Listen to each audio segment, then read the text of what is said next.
feel we should address a few things before we get started with the recipe. One, this is a vegan or vegetarian. I tell you can leave out the salt and you're good. Traditionally, Callaloo, as we know it in the Southern Caribbean, Eastern Caribbean, it's a soup, a sort of a thick soup. But we don't necessarily treat it as a soup. We treat it as a side to rice and stewed meats and barbecued meats and roasted meats and stuff like that. Today we are doing a vegan version, as I said. However, if you want the traditional version, which is done with crab, head over to CaribbeanPot.com. I also have a salted pigtail version on there. I also have a lobster version on there, and I also have a shrimp version at CaribbeanPot.com. So all the haters who's going to come on here and say, well, this is not the real thing, head over to CaribbeanPot.com. I know what I'm talking about. The other thing I want to talk about is traditionally, in this case here, I'm using spinach. Plain old spinach from the grocery store, which I've washed. Traditionally, we use the baby leaves of the dasheen plant, which some people call taro. Those are the leaves, the sort of greenery that we usually use or traditionally use. In this case here, I am using plain old everyday spinach.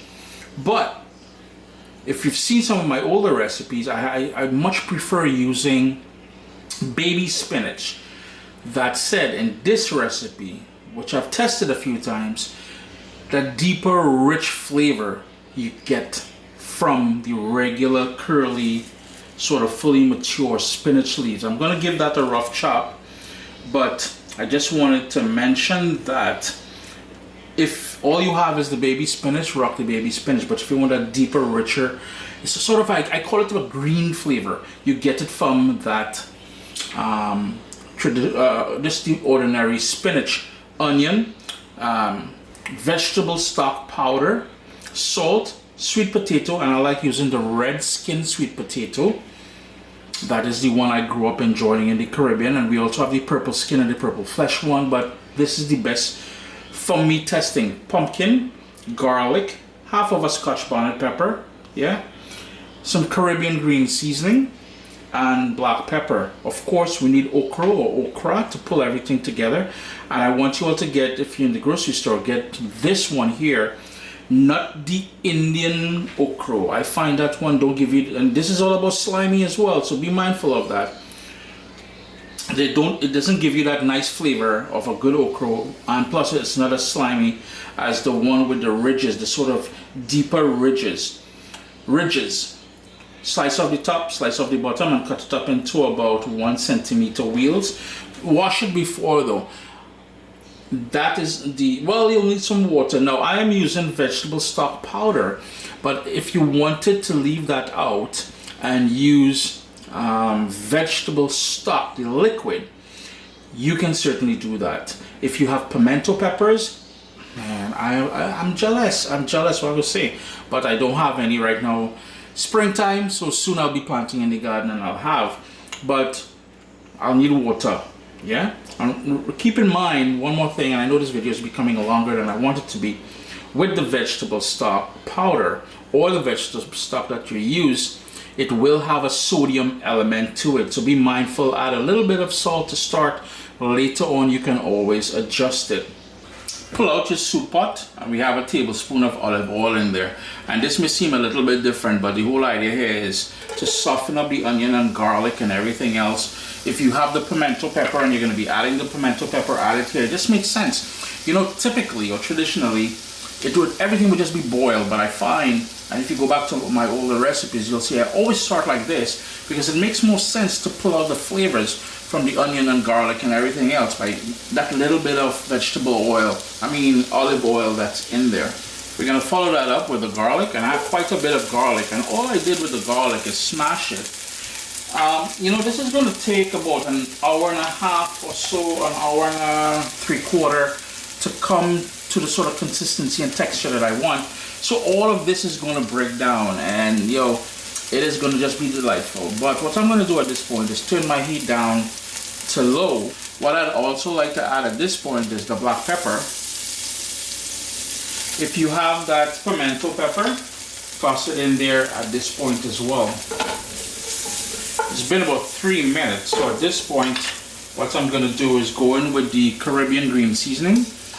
And Caribbean green seasoning is a sort of a blend or a puree of all the herbs we like using in the Caribbean. The Spanish-speaking Caribbean got a version, the French-speaking Caribbean got a version, and you know, along with those herbs like Spanish thyme, cilantro, parsley, what else? Scallion, shadow benny, all those different things is in my green seasoning, along with seasoning peppers, which is the pimento pepper I spoke about earlier, as well as garlic. So I'm just going to hit that, another quick stir. The pumpkin, if you cannot source pumpkin, butternut squash, any of your favorite squash will work as well, along with the peeled, washed and cubed sweet potato. I'm going to turn my heat back up to medium now. Hit that a stir. And you know, growing up, mommy didn't put sweet potato in the callaloo, but I find by adding that sweet potato, not only does it give it a lovely sweet undertone, the pumpkin as well, it also adds a bit of body to the entire thing at the end when we swizzle it and we pull it all together. So don't sleep on that if you've never seen it done. Don't hate, don't criticize. Uncle Chris is not leading, or you're wrong. Trust me. It's now time for the okra. Salt. I remember I said earlier that I mentioned that go light on the salt now and later on we'll adjust it accordingly. As this comes together, I'm going to give it a stir. As it comes together, we're going to chop up or give the spinach a rough chop just to help it break down easier later on. Basically all I'm doing is giving the spinach a rough chop.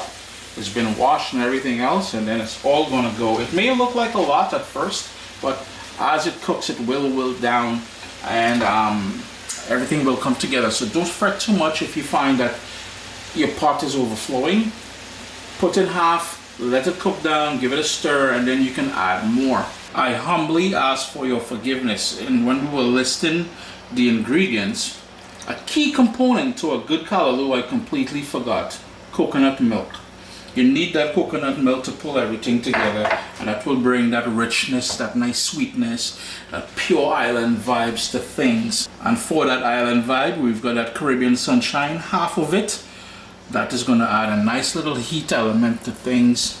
Of course, we need that vegetable stock. That's going to add a ton of concentrated flavor. You know, you all are watching this and you think, well, Chris, this is one of the most unconventional callaloo we've ever seen. Don't doubt the process. I assure you, I've tested this a few times.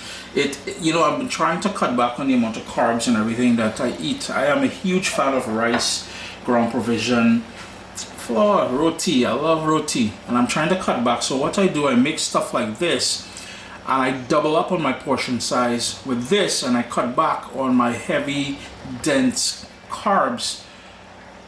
I'm trying a thing. What I'm gonna say, I might got to lose a little bit of weight and things. Summer coming, I got my speedos to put on. Along with that coconut milk, we also need water. The full printable recipe, full list of ingredients with specifics, will be available at CaribbeanPot.com within 24 hours of the video being online. Give that a stir. And we're trying to bring this up to a boil now, and then we're going to reduce it to a rolling boil, and it's going to take anywhere from an hour and 15 minutes to an hour and a half, an hour and 3/4.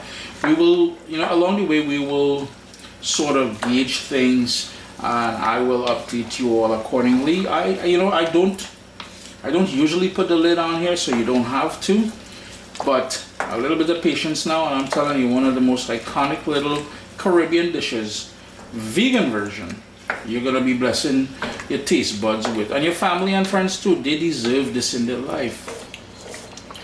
It's been going on that sort of, it's a cross between a rolling boil and a simmer, so medium low heat. I did add another cup of water in here because after a while it will start reducing down. It is to the sort of texture and consistency that I want here. Now if you wanted, you can stop, taste it for salt, boom, turn off the stove. But a good callaloo, in my humble opinion, needs to have this baby go through it.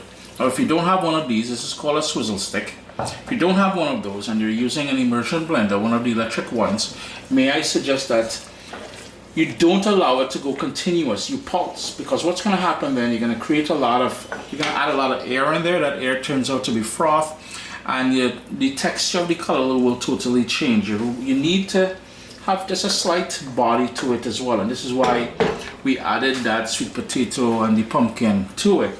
So now all we're going to do, and before I taste it for salt, I'm going to go ahead and I'm going to work it with the swizzle stick. And how you're going to use the swizzle stick, you're going to put it between your hands here, and you're going to go a back and forth motion, and in doing so, those edges that you saw will break everything down. See? That sort of, and you go quickly back and forth until you get to the sort of texture that is ideal for you. Yeah, so I'm going to continue working this for about 2 or 3 minutes, just until everything breaks down. The pumpkin, the sweet potato, the spinach, those big chunks of garlic that I went in there with, all of that is going to break down, and you can see it's already starting to happen. And earlier when I spoke about the okra, some of you call it okra, well, that is the right word, but I spoke about that Indian okra that doesn't give you that slimy, well, the sort of viscosity. I don't want to use the word slimy because it has a sort of a negativity towards that word, but that will not give you that sort of viscosity that I'm looking for. Let me see if I can show you. Well, you really can't see it, but you know what I'm talking about, right? So I'm going to continue. Sup, soldiers? Listen, if you enjoy this recipe, I'd really appreciate it if you hit subscribe and click that bell notification thing. If you've made the recipe, take a picture and send it to me, email address down here. I mean, trying to tell people the email address, them butts will take the address and do all kind of thing with it. And tag me on Instagram at Caribbean Pod. I really appreciate you guys, and thanks for being in my kitchen with me today. Irie? If you find that it's a bit too thick to your liking, you can add a tiny bit of water in there. It's totally up to you. The other thing I wanted to mention in regards to the okra is, if it's not a tender okra, if it's a more mature okra, don't use it in here, because what I find is the fibers will not break down and it can become a choking hazard. This is the sort of consistency that I like here, and I'm telling you what, if you've never had it, you'll be hard pressed to not agree that this is a wicked Callaloo. Because here's the thing, besides the dashing bush bhaji and freshly grated coconut milk, everything else is kind of like what we would put in a good Callaloo, except, you know, we would flavor it with the crab, salted pigtail, salted beef. Some people put smoked turkey in here. It's totally up to you, but I might just dropped the version of Callaloo. You know, my West African friends would say, Chris, you're just making a little spinach stew there, but that's probably where it came from, and no probability about it. We know the connection to West Africa. Chris here, CaribbeanPod.com. A wicked spinach, unconventional Callaloo. Vegans, vegetarians, everybody, all enjoying this one. All I want here now is a tiny bit of rice or some ground provision, tiny bit, because like I said, I'm cutting back on the carbs. I'm gonna destroy some of this. And as a soup on its own, just so, you put a little bit of cream, some croutons or some nice toast bread. You're good. You're good. I know all I want to see the texture. Just look at that. Just look at that. It has body, it has consistency, it has viscosity, it has all the T's. And you see them little okra seed there? Man, even as a kid, I love to pop them in my mouth, boy. I know that. Anyhow, I do hope you guys get an opportunity to give this one a try, yeah? Remember to taste it for salt at the end here. Turn off the stove. It will thicken up further.